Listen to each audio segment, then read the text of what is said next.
모압 평지에서 언약을 갱신하셨던 하나님이 이제 세월이 다 지나가며 이스라엘의 인구 규모를 점검하게 하셨는데 어제 말씀처럼 거의 변화가 없었습니다. 그러나 백성들은 다 바뀌었습니다. 두 사람 빼고는 모든 사람들이 바뀌었습니다.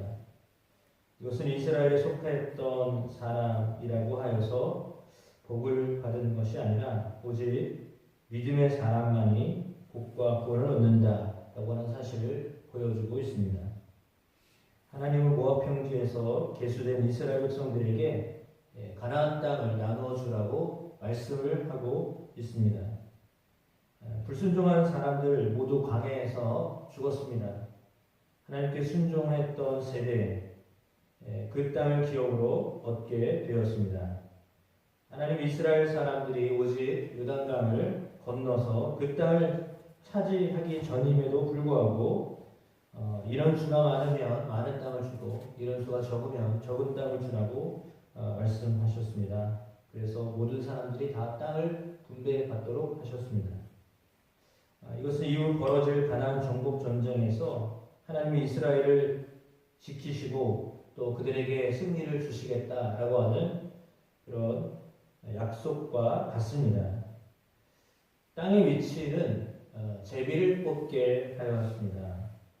이것이 다 하나님의 뜻에 순종함을 의미합니다.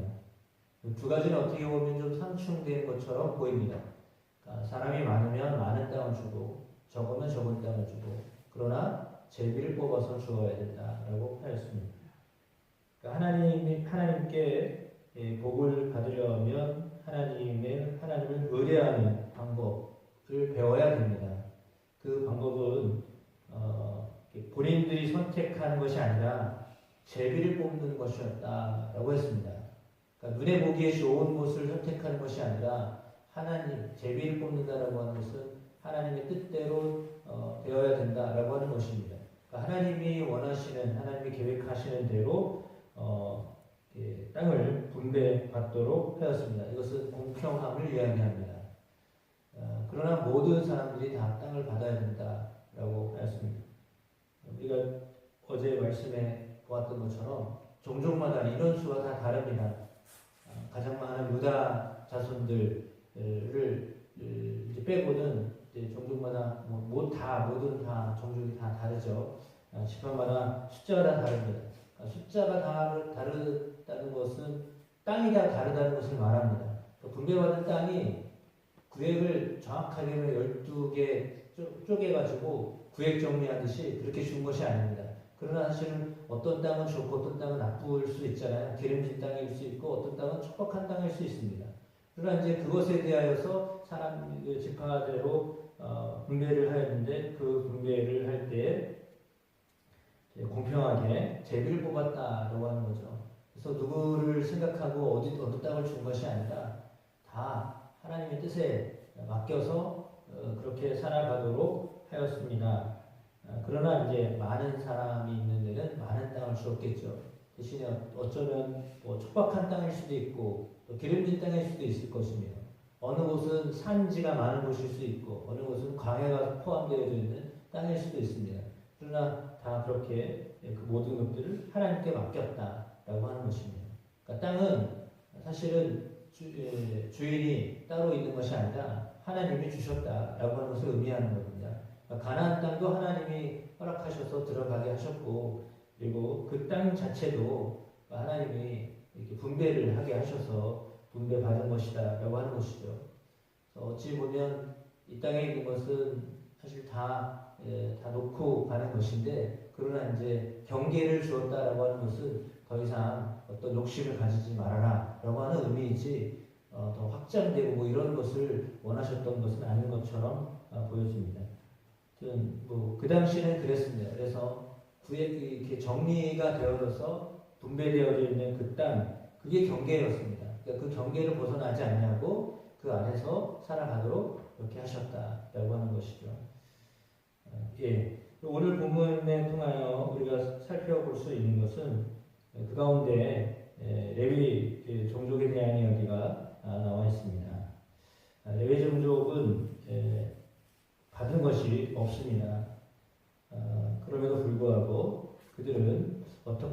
살게 하셨는가라고 했을 때 땅을 분배받지는 않았습니다. 그러나 함께 살게 하셨습니다. 종족마다 들어가서 살게 하셨습니다. 그리고 아론의 후손 가운데 이제 아론이 이제 대제사장이 되었기 때문에 제사장의 후손들에 대한 이야기가 나와 있는데 아론에게는 4명의 아들이 있었습니다. 60절 말씀이죠. 나답과 아비후와 엘르아살과 이다말이 있었습니다. 이 4명의 아들들이 있었는데 나답과 아비후는 다른 불을 여호와 앞에 들이다가 죽임을 당하였습니다. 그리고 이제 엘르아살과 이다말이 그것을 이어갔는데 엘르아살은 이미 그 아론이 죽을 때 아론의 옷을 물려받았습니다. 대제사장이 되게 하였습니다. 그러니까 어찌 보면 첫째, 둘째가 있는데 첫째, 둘째가 하나님 앞에서 불순종했기 때문에 셋째, 넷째가 이어받았습니다. 그러니까 셋째가 특별히 이제 장자 역할을 했으면 엘르아살이 셋째임에도 불구하고 제사장직을 물려받은 그런 아들이 되었습니다. 우리가 알고 어제의 말씀인가 그저께 말씀처럼 비느하스 그의 아들 비느하스가 이방 여인과 이렇게 함께 하나님을 생각하지 아니하고 살았던 세상 속에 물들어 살았던 이스라엘 백성들을 이제 정리하는 과정 가운데 비느하스가 나아가서 그 일을 했습니다. 그래서 이제 아무튼 엘르아살을 하나님이 선택하셨고 그 엘르아살의 아들이 또한 그런 일들을 감당하면서 하나님 앞에 쓰임 받는 그런 종족이 되었습니다. 그리고 이다말은 실제로 많은 역할을 하지 않았지만 이다말의 후손 엘리 제사장이 있습니다. 엘리 제사장이 잠시 쓰임을 받았기 때문에 엘르아살과 이다말 이 두 아들들을 통하여서 제사장직이 이후로 물려져 갔다라고 하는 것을 말씀해주고 있습니다. 그리고 오늘 본문에 나와 있는 것처럼 계수되었던 모든 사람들 가운데 갈렙과 여호수아 외에는 1세대가 다 죽었다라고 하는 것을 말씀해주고 있습니다. 전체 숫자는 거의 변하지 아니하고 세대는 다 바뀌었습니다. 이스라엘이 하나님께 불순종하였습니다. 그래서 하나님의 백성이라고 하는 민족의 정체성은 그대로 유지되었지만 불순종했던 사람들은 모두 다 버려진다라고 하는 것을 경고하고 있습니다. 이스라엘에게서 난 그들이 다 이스라엘이 아니고 또한 아브라함에게서 나는 씨가 다 그의 자녀가 아니다라고 하는 바울의 고백처럼 그런 것입니다. 그러니까 분명 하나님은 약속을 지켜서 백성을 구원하시고 영원한 하나님 나라로 인도하십니다. 당연히 육적인 어떤 혈통을 따라서 모든 것이 다 되어지는 것이 아니고 더군다나 첫째라고 해서 다 되어지는 것도 아니고 이렇게 때로는 순서가 바뀌어져 가면서도 그 일들이 이루어졌다라고 하는 것을 보면 그러나 그것은 하나님의 뜻이었다라고 할 수 있습니다. 그러니까 순종하면 그 뜻이 그대로 흘러가지만 순종하지 않으면 이제 순서를 상관없이 그 순종한 자에게 하나님이 주시는 복은 흘러가게 되어 있습니다.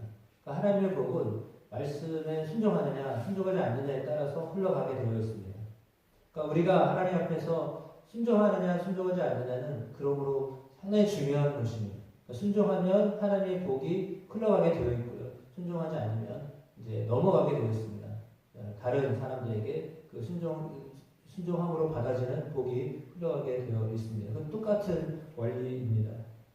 그러나 하나님은 모두가 다 하나님 앞에서 순종하는 자가 되기를 원하셨지만 그렇게 되지 않았던 이스라엘의 모습들. 그래서 1세대들이 다 죽어야만 다음 가나안 땅에 들어갈 수 있었기 때문에 그들이 40년 훈련을 받았고 어제도 우리가 강사님 통해서 말씀 들었던 것처럼 10계명이 성경에 2번 나오는데 첫 번째는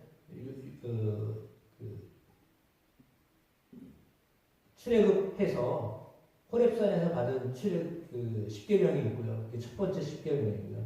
그리고 두 번째 십계명은 들어가기 직전에 가나안 땅에 들어가기 직전에 받은 십계명이에요.